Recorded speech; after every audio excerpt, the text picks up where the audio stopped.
إن الحمد لله نحمده ونستعينه ونستغفره ونعوذ بالله من شرور أنفسنا ومن سيئات أعمالنا من يهديه الله فلا مضل له ومن يضلل فلا هادي له وأشهد أن لا إله إلا الله وحده لا شريك له وأشهد أن محمدا عبده ورسوله صلى الله عليه وعلى آله وأصحابه وسلم تسليما كثيرا أما بعد أيها المؤمنون اتقوا الله تعالى وأقيموا وجوهكم للدين حنفاء متمسكين بالفطرة التي فطر الناس عليها وهي طهارة الباطن والظاهر. فأما طهارة الباطن فهي بتطهير القلب من الإشراك وخلاص العبادة لله وحده والقيام بالأعمال الصالحات. وأما طهارة الظاهر فمنها ما في صحيح مسلم أن عائشة رضي الله عنها قالت أن النبي صلى الله عليه وسلم قال الفطرة أشهر من الفطرة قص الشارب وإنفاء اللحية وانتساق الماء والشواك وقص الأجافير وغسل البرازيم وحلق اللعنة ونتف الإبط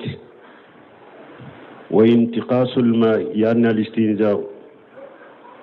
قال الراوي نسيت أسرة إن لم تكون مدمنة.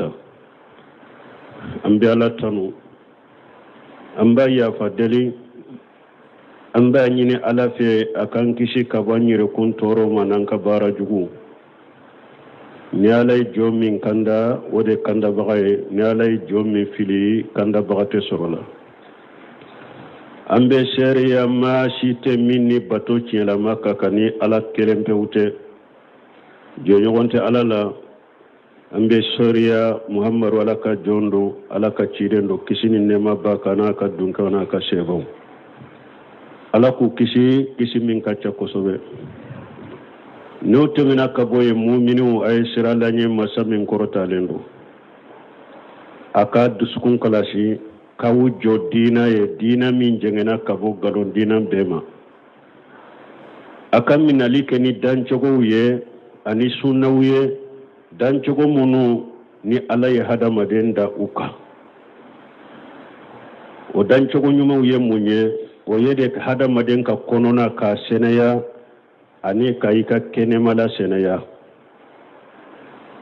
ni ye dan cogo yale hadamaden da uka iki ka konoya senaya ki ka kenemala senaya konona senaya le ye munye ika dusukun senaya kabo fulankafoyama ka dusukun seneya k'i ka batow be kalasi ala kelen pewu ye ani ka joni baara ɲumanw kɛli ye nin ye kɔnɔna seneyali ye min ye kɛnɛmala seneyali a be do kɔnɔ hadisa min nana hadisa sahalen kɔnɔ min ye sahih muslim hadisa nana kɔnɔ hadisa in bora an ba aishatu da ya lakali ako ciden ko tambe ko ulu ni hadamaden dan cogo beta de ala ya hadamaden da oka de ulu ye sunna de ulu nyininen do hadamaden fe ko ke kota yi aya folo ke munye qassu sarbi nin koroshi ce nin koroshi borela ika nin koroshi ika tige ika boy waya hada maden dan cogo nyuma de abe hada maden seneya ika kene mala ba seneya parce que nin koroshi mfule na chayara fe munum bobol nin kono ibe dulo ala n'u dilola ala o bɛ kɛ nɔgɔ de ye a kɔnɔ n'i bɛ min a bɛ se ka don i ka min ji kɔnɔ n'i bɛ dumuni kɛ a bɛ se ka don i ka dumuni la nɔgɔ de don silamɛya sariya a ko a ka bɔ yen a nana Abi Hurairata ka hadisa la ciden ko jujju sawariban wafiru warriqu liha jujju sawariban warriqu liha wa khaliful majusa ciden ko nin koroshi ko aya tige na cogo dɔ la hafu sawariban aye nin koroshi aya boye pew donc nin ye silamɛya dancogo ɲuman dɔ ye ani ciden ka bilasirali dɔ ani ciden ka sunna dɔ ye nin ye nin koroshi a ka tigɛ ka bɔ ye fulanna wa infa'ul lihiyati ani bombosi yafa ka kɛ bombosi ma a ka to ye pew bombosi ka bila a ka to ye maga kana k'a la o ye hadamaden cɛ ka dan cogo ɲuman de ye ala ye bombosi de kɛ ka cɛ ni muso bɔ ɲɔgɔn na n'a ye ani bombosi bɛ cɛ ka cɛya dafali de yira o de y'a to dɔnnibagaw ko i m'a ye ni hadamaden bɛ denmisɛnniya la wagati min i ka fanga ma dafa bombosi tɛ ye i la mais ni commencera i bɛ fanga sɔrɔ fanga bɛ ka dafa ka taa bombosi bɛ bɔ i la bombosi yɛrɛ cɛ masiri de ani ka cɛw ni musow bɔ ɲɔgɔn na hadisa 5 ɲɔgɔnna nana ciden ye ɲamari kan kɛ bombosi ka bila si ni si ka fɔ cogo tɛ kelen ye o hadisa ye iriwaye 5 ye mun ye hadisa dɔ la ciden ko awfu liha a ye yafa bombosi ma ni nana na cogo dɔ la awfu liha a ye bombosi bila a ka dafa nin ye nacogo 2nan ye nasogo 3nan arruqu liha a ye bombosi bila a ka janya nacogo 4nan arruzu liha a ye bombosi a y'a to ye a ye makɔnɔni k'a ye k'a to ye o ye nacogo 4nan ye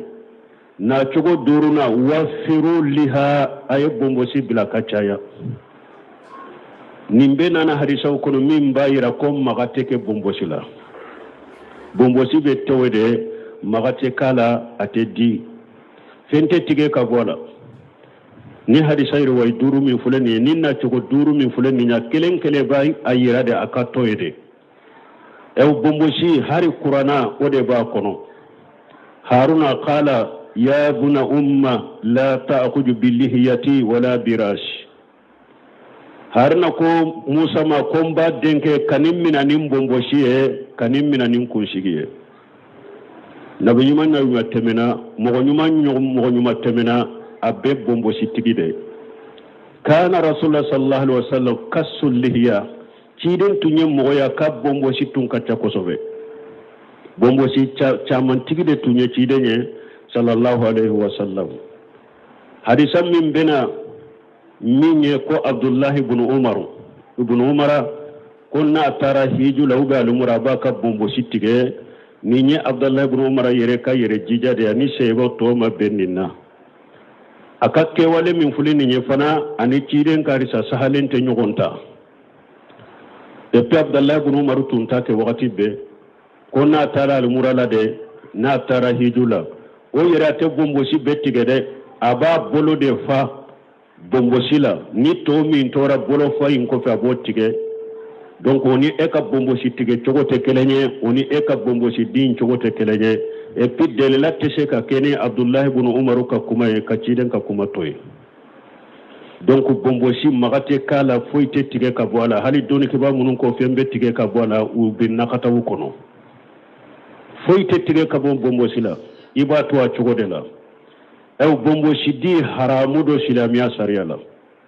majahabi 4 bɛ bɛnnen b'a kan ko bombosi dili ye haramu de junubu de do haramu de do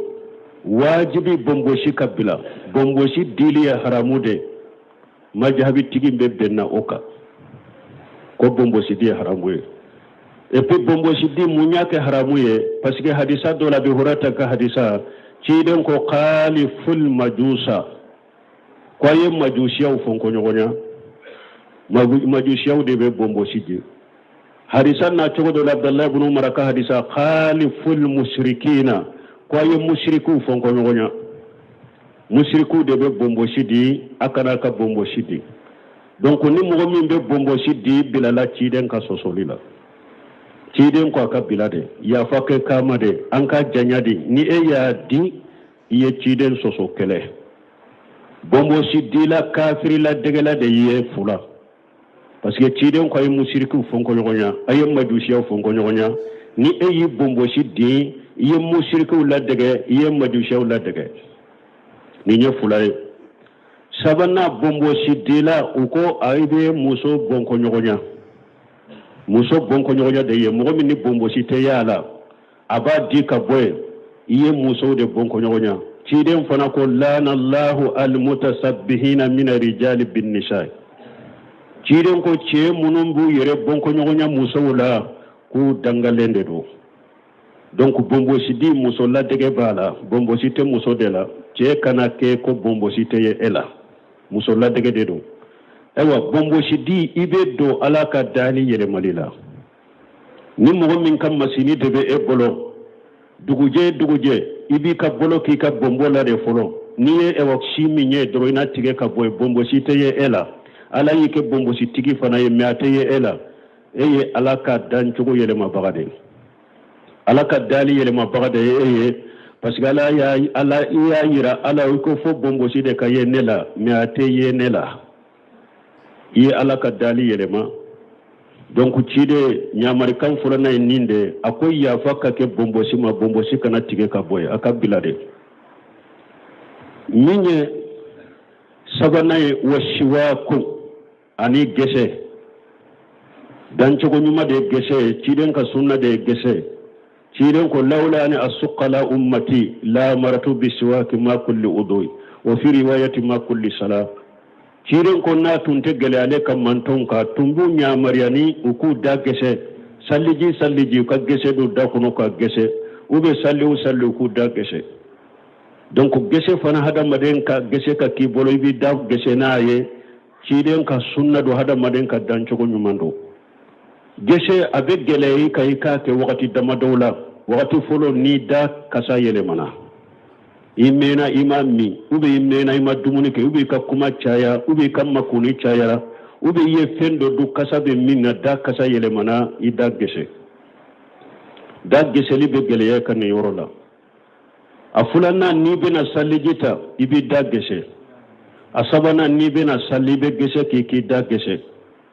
anani na nibe do ika sokono amba ya situ nyenenkara ko ni ciden don na ka sokono baka bara fulo beke jumaye ako ka da gese ako ni ciden don na aka bara fulo beke de ka gese ta ka da gese ni don ni ka sokono ani fana ni kisino yara ni be ni wulila ka bo sinola ida gese ani ni ba fe kana jikiru ko be ba fe kana qur'ana kala ibi da gese donc anyini ni fe ni yoro damado nya da geseli be gele ka ni yoro damado la da geseli fulin nafa bala amba isitu ka hadisa be akwa shiwaku mataharatu li fami wa maradatu li rabbi ako da geseli be ke sababu ka da seneya ko akadi alaye abe da seneya akadi alaye donc ninde sabanay nani na oisti sahul mai ani ni be salijita jif sama kadoy nun kono ka finye kabo o fana be ke sababu e nugo munum be nun kono abe bo adoye munye ciden ko waqasul al ajafir ani ki ka soni utige ni be che ka be musoka kani ka soni bila uka janya i soni ikatoku utige hada maden ka dan chogo nyuma de ciden ka sunna de do sallallahu alaihi wasallam ani waqasul barazim ibolon koni tugu yoro nunu sanfela ikatoka uluko parce que ne hada maden be nogo yoro la nogo be sheka do ukono bolon koni tugu yoro sanfela ikatoka ulu fana ko ode qasul barazim wa natil ibit ani bara minye kaman koroshiu ikulu bokoti hada maden ka dan chogo nyuma de do ciden ka sunna de do ika kaman koroshi iku bogoti ni mo min be sha bogoti li la iba bogoti ni mo min te sha bogoti li inkoro iba di ka boye parce que ni shi chayara o yoro fanala no de be ke abe kasa jugu de kriye kasa jugu de be boye o de ato silamiya sariya ko akatige ka boye ika bogoti ka boye ni min ni te se bogoti li la donc adi ka boye min yi kaman koroshi wa haligul anati ani minye barakoroshi ube hada madenye fela ube musonye fela shi munum be boa kerefe chiden ko lu fana kadi parce que no olo fana chayaraye shi chayaraye no be do akono bena ni toro do e hada madem mani banaw silamiya sariya ko o fana kadi ka boy ani juman wore wa intiqasul mai wa munye ni tara nyege na kiyere seneya kabo bana kutama yani alistinja ninde konontonai iko fanake tannaye munye minye hadisa ma fulanye minye mushabu akwale nyina na tanna ko komme obeke da muguride illan takuna madimanata tanna imbeke da muguride iki da muguri ni be salijita no munumbe da kono ulu fana kabo bon nintan de be amba jetuka hadisa kura yemi mafula kabo chide mbolo shehi muslimu kono hadisa wure na Abu Hurairah bolo ale ko chide ko al fitratu qamus al qitanu wal istihdadu wa taqlim al ajafir wa natif al ibti wa haliq al ahna ni nduru be Abu Hurairah ka hadisa kono me duru min be Abu Hurairah ka hadisa kono amma ko be jumama na mafo alqitan bolokoli ni oye chiren ka tasira de oye hada maden ka dancho ko nyuma de min nyinyi bolokoli ni cheta oye wajibiye ka che ko shigin nege koro che ka shigin nege koro oye wajibi de me muso tawte wajibi oye sunnaye oye fen kanunay me cheta wajibi de بارك الله لي ولكم في القرآن الحكيم ونفعني وإياكم بما فيه من الذكر الحكيم أقول قولي هذا واستغفر الله لي ولكم ولسائر المسلمين من كل جنب واستغفروه إنه هو الغفور الرحيم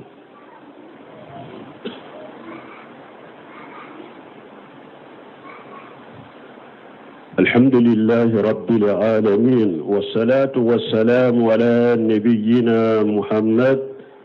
وعلى آله وأصحابه وسلم تسليما كثيرا أما بعد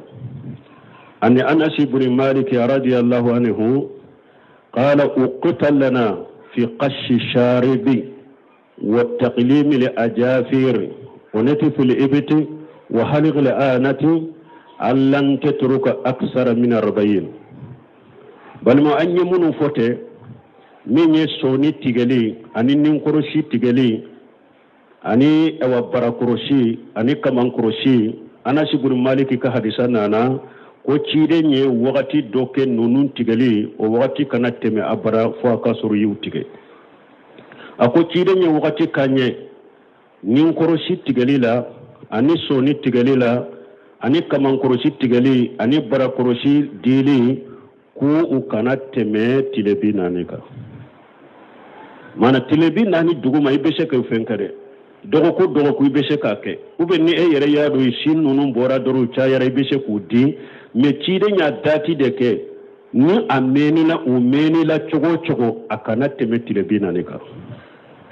no umeni la chogo ukana teme tilebi nani konika tilebi nani kana teme nimi ka sonu tige tilebi nani kana tige teme ika kamankuro sila nima tige tilebi nani kana teme innin koroshila nima tige tilebi nani kana teme barakoroshila nima dika boy a wakati furanse jam dati jammi mbala chire nya danke tilebi nani de o kana teme abara nima ke قال تعالى فاقيم وجهك للدين حنيفا فطرة الله التي فطر الناس عليها لا تبديل لخلق الله ذلك دين القيم ولكن أكثر الناس لا يعلمون منيبين إليه واتقوه وأقيموا الصلاة ولا تكونوا من المشركين من الذين فرغوا دينهم وكانوا شيعا كل حزب بما لديهم فرحون بل من دل بيرم القرآن آياتنا على ذلك فاقيم وجهك للدين حنيفا أكوي كي يرجو كي يرتلي على كدين دين من جننا كبو قالون دين بما للدين حنيفا التي فطر الناس عليها دين مني علي هذا مدون داكا دين مني علي هذا مدون داكا يرجو إكي يرتلي ودينك التي فطر الناس عليها لا تبديل لخلق الله ذلك الدين القيم أو علاكو علاك الدنشو مغشيكا نو يلما موكنا علاك الدنفو يلما علا يدين بلا سرياكا بلا چومي مغشيكا نو يلما علا يكا الدنفو ندا كوكا جغني سريا منو يعني دين منو مغشيكا نو يلما علا كو دي دين تيرلني كومي مغشا مانتارو كافوني سريا نين جغو منو فلكا دي silamauma ka baara kɛ ni olu ye olu de ye diina tirelen ye mais caman tɛ olu de do o de y'a to caman bɛ taa kafiru ladege u ka kow la walakin aksara nasi la yalamun munibina ilayhi wattaquhu awa aka yɛrɛ sɛgɛ ka taa ala ma a ye sira ala ɲɛ wattaqu a ye sira ala ɲɛ wa aqimu salata a ka salli nata cogo la wala takunu min almushrikin ala ko a kana kɛ komi mushriku a kana kɛ mushriku ye dɛ wa fule ka fo ciiden ka hadisa kono abdullah ibn umar ya la kalanye ako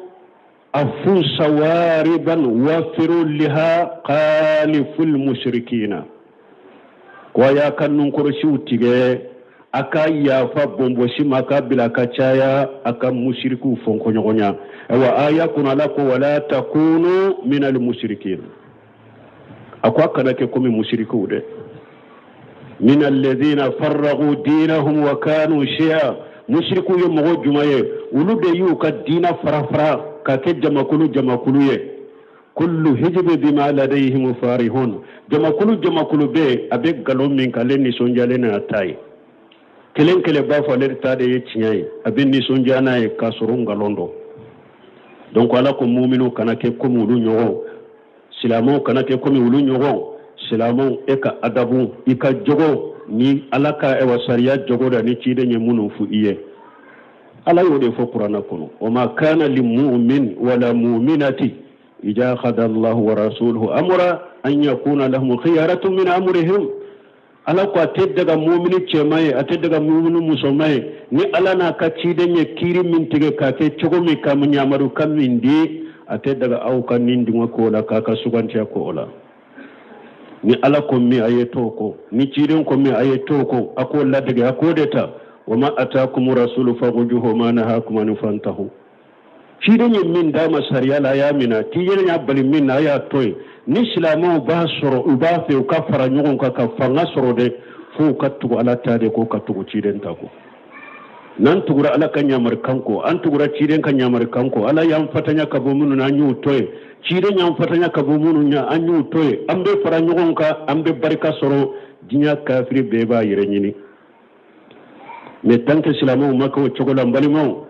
ka qur'ana ka sariya uta ko barake nu me ciiden ka sariya na ka sunnata ka barake nu ye foy tu sir ni fitinate wari ya to ala ko qur'ana kono fali yahzaril ladhina yughalifuna an amrihi an tusibahum fitnatu aw yusibahum azabu alim